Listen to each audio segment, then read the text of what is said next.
Hi everybody, here we are again to talk about our favorite arguments, books.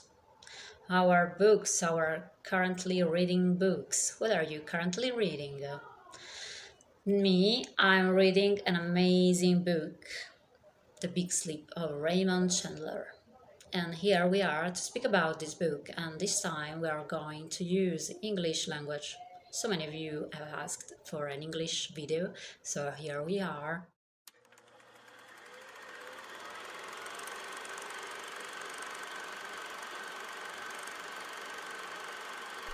Here we are, and we are in good company because we are in the company of The Big Sleep, which for me is an amazing book, one of the best crime, noir, hard-boiled, whatever you could define this book. But take a step back before we look at this book. It came out for the first time in 1939, and it's the first novel who featured the the private detective Philip Marlowe. And take a look at what hard-boiled means, because this novel is defined by many critics, many literature critics, as a hard-boiled crime fiction novel. What is hard-boiled? Hard-boiled came out in the 1920s for the first time, and this term wasn't used to refer to a particular type of crime fiction. No, it meant the taut, cynical attitude toward emotion triggered by violence, and resembled the protagonist, the detective, a private detective, that is in general the protagonist of this type of novel. Philip Marlowe is in good company because there are many notable hard-boiled detectives, which includes naturally Philip Marlowe, Mike Hammer, Sam Spade, Lew Archer, and many others.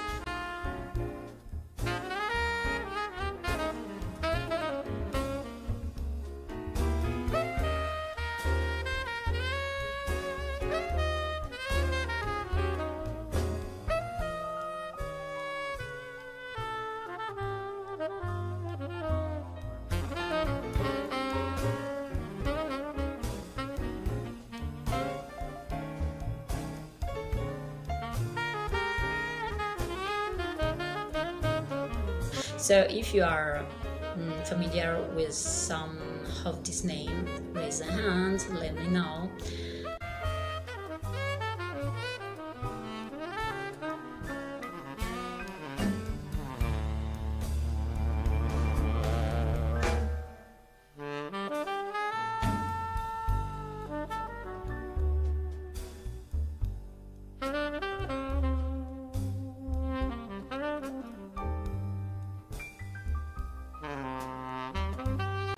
Book has been adapted 2 times for film, the first in 1946 and the second time 1978. I must admit that I've never seen the first original version with Humphrey Bogart.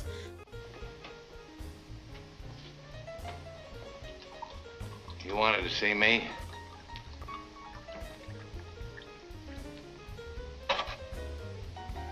So you're a private detective?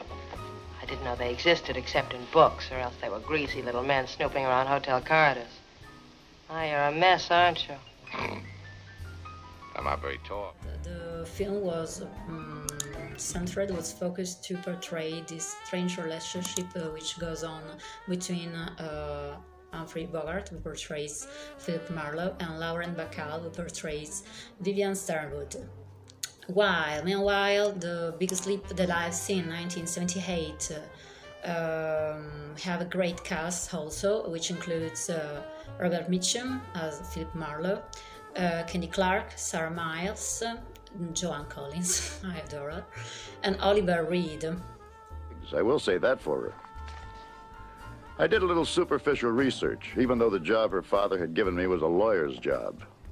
If Mr. Arthur Gwynne Geiger, rare books and first editions, turned out to be a blackmailer, it was still a lawyer's job. Unless there was a lot more to it than met the eye. At a casual glance, I thought I might have a lot of fun finding out.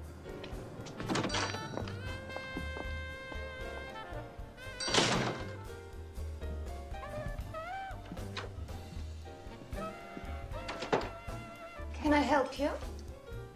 Do you have a Chevalier Audubon 1840, the full set?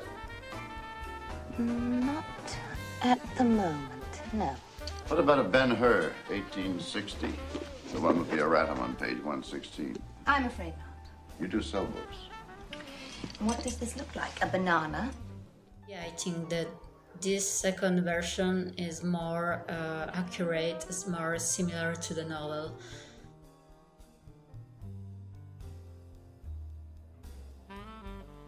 What's the plot of this novel? Private investigator Philip Marlowe is called to the home of the wealthy and elderly General Sternwood in the month of October. He wants Marlowe to deal with an attempt by a bookseller named Arthur Geiger to blackmail his wild young daughter, Carmen. She had previously been blackmailed by a man named Joe Brody. Sternwood mentions that his other older daughter, Vivian, is in a loveless marriage with a man named Rusty Regan, who has disappeared. On Marlowe's way out, Vivian wonders if he was hired to find Regan, but Marlowe will not say.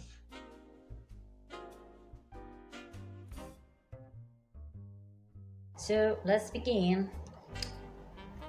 I was wearing my powdered blue suit. I was neat, clean, shaved and sober, and I didn't care who knew it.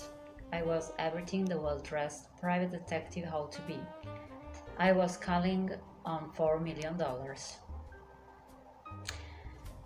And this is the very first paragraph of the novel in which Richard Chandler presents us for the first time Philip Marlowe, the protagonist of the book.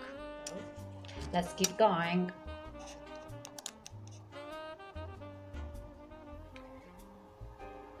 Vivian is spoiled, exacting, smart and quite ruthless. Carmen is a child who likes to pull wings off flies. Neither of them has any more moral sense than a cat. Neither have I. No Sternwood has ever had. General Sternwood said this to Philip Marlowe in the opening chapter of The Big Sleep during their first meeting. The meeting takes place in the Sternwood greenhouse, the steamy interior of which gives a foreboding air to what will be a hot case. To my third note. She's a grifter, Seamus. I'm a grifter. We are all grifters. So we sell each other out for a nickel. Harry Jones says these words to Marlowe near the end of chapter 25. It describes the mood of 1930s Los Angeles and the position of many during the period in which The Big Sleep was written. The novel reflects the time in which it was written, the Great Depression, conveying a tone tinged with 1930s pessimism. In any case, this passage describes an entire breed of criminal present during that time. It speaks not of the truly evil Eddie Mart, nor the crazed Carmen, the smart and conniving Vivian, nor the corrupt General Sternwood, nor their crooked corrupt Raiderit. It describes the kind of criminal closer to the mold of Agnes Loziel and Harry Jones, criminals because they have nothing left to lose, because they have nowhere else to turn. In evoking such a character type, Chandler creates adds to the seedy mood and cynical tone of The Big Sleep. And let's keep going, because we are not finished. Here we are with my fourth note. Knights had no meaning in this game. It wasn't a game for knights. Marlowe says this to himself in chapter 24, when Carmen is lying naked in his bed. When he is forced to call upon his chivalry once again, I get her dressed and home. These lines point out how out of place Marlowe is in a world dominated by kings, queens, and other pieces of chess. Other people who are richer, more powerful, and sneaker. Chandler is telling us that even a knight has his moments of doubt in the world of Big Sleep. When Marlowe kills Canino, for instance, Marlowe says he did not give Canino long enough to be a gentleman of the old school. In other words, he could not wait that long to kill Canino. Perhaps Marlowe says such things because he knows that in such a dangerous world, knights are not valued, and they do not always win. Marlowe knows he has to kill Canino. This is then perhaps the only scene in which Marlowe takes off his knightly armor and fight like a man of the street. And we arrive to my fifth and last note. This is an important note because The Big Sleep, this title, came from a passage of the book. Here we are advised, here we see a spoiler. There is a spoiler, so if you don't want to listen anymore, disconnect, because I'm going to read one paragraph which came from the last part of the book, the very last part. So let's see why the title of this book is The Big Sleep. I think that this is one of the most beautiful passages of the book. You are dead. You were sleeping the big sleep. You were not bothered by things like that. Oil and water were the same as wind and air to you. You just slept the big sleep, not caring about the nastiness of how you died or where you fell. Me, I was part of the nastiness now.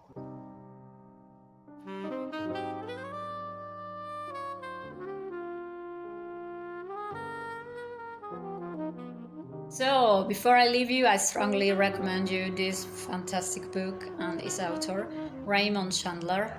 And see you soon with a new series of videos. This time we will focus on mode durable, sustainable fashion, moda sostenibile. Because why? Why we're going to talk about sustainable fashion?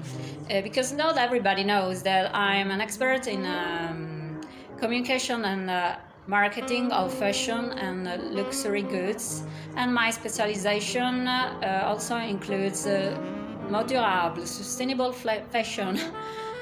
So see you soon with new books, videos, and with this new series of videos focused on sustainable fashion.